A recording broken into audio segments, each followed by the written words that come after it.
Assalamualaikum warahmatullahi wabarakatuh. Perkenalkan, nama saya Amelia Puspitasari. Saya akan membahas materi dari 1 sampai 3. Yang pertama, definisi syariat, fikih, dan permaslahatannya. Yang akan membahas tentang definisi tarik tasyrik dan definisi ilmu tarik tasyrik. Objek tarik tasyrik Islami, hukum samawi dan hukum konvensional, prinsip-prinsip dasar perundang-undangan, dinamika hukum sebelum Islam, tasyrik pada masa-masa Nabi Shallallahu Alaihi Wasallam. Yang kedua, akan membahas tentang sumber penetapan hukum pada zaman Nabi Shallallahu Alaihi Wasallam yang akan menjabarkan tentang Al-Quran, penetapan hukum di Madinah, penetapan hukum di Mekah, hubungan antara penetapan hukum fase Mekah dan Madinah beserta ciri-ciri khasnya. Dan yang ketiga, gaya bahasa Al-Quran dalam memerintah dan memberi pilihan serta metode dalam menjelaskan hukum, yang mana akan membahas tentang metode Al-Quran dalam meminta untuk mengerjakan perbuatan, metode Al-Quran dalam meminta meninggalkan perbuatan tertentu, metode Al-Quran dalam memberikan pilihan antara melakukan perbuatan atau meninggalkan, dan yang terakhir, metode Al-Quran dalam menjalankan hukum. Definisi tarik tasyrik dan definisi ilmu tarik tasyrik. Definisi tarik tasyrik terdiri dari dua kata. Tarik artinya sejarah dan tasyrik merupakan hukum Islam. Definisi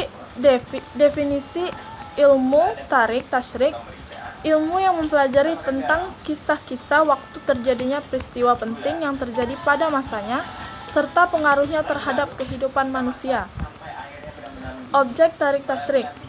Yang pertama, tasyrik al-iqadiyah, dan yang kedua al-amaliyah, dan yang ketiga akhlakiyah.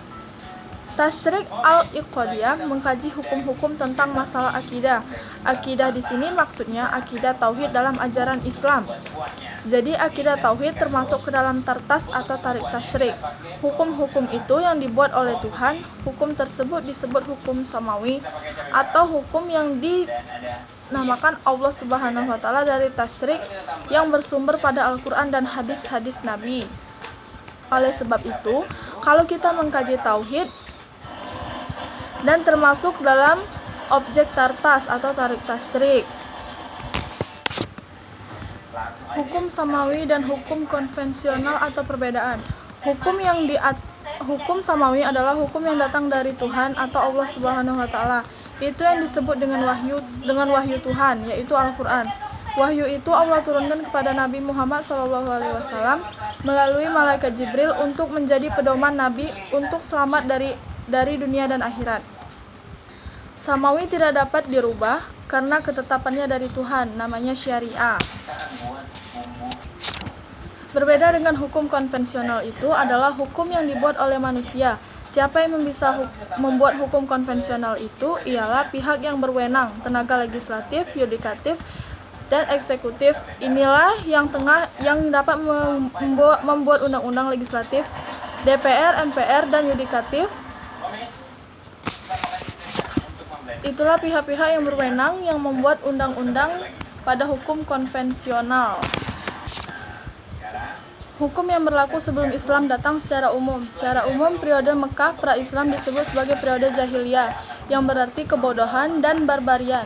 Secara nyata dinyatakan oleh Philip Kahiti, masyarakat Mekah pra-Islam adalah masyarakat yang tidak memiliki takdir keistimewaan tertentu atau no dispensation, tidak memiliki nabi tertentu yang terutus dan memimpin, serta tidak memiliki kitab suci khusus yang terwahyukan. Sehubungan dengan sejarah kemanusiaan, hukum jahiliyah ternyata membuat keberpihakan pada kelompok tertentu yang dapat disebut memiliki karakter rasial, feodal, dan patriarkis. 1. Karakter rasial. Sifat pertama rasial yang terdapat pada hukum jahiliyah bisa ditunjukkan dengan adanya perasaan kebangsaan yang berlebihan atau ultranasionalisme dan kesukuan atau asabiyah, serta adanya pembelaan terhadap orang-orang yang berada dalam komunitas kesukuan atau kabilah yang sama. Pada masyarakat Arab pra-Islam dikenal istilah al-asabiyah atau al-qaumiyah yang berarti kecenderungan seseorang untuk membela dengan mati-matian terhadap orang-orang yang berada di dalam kabilahnya dan dalam kabilah lain yang masuk ke dalam perlindungan kabilahnya. Benar atau salah posisi seseorang di dalam hukum, asal dia dinilai sebagai inner groupnya, pasti akan selalu dibela mati-matian ketika berhadapan dengan orang-orang yang dinilai sebagai grupnya.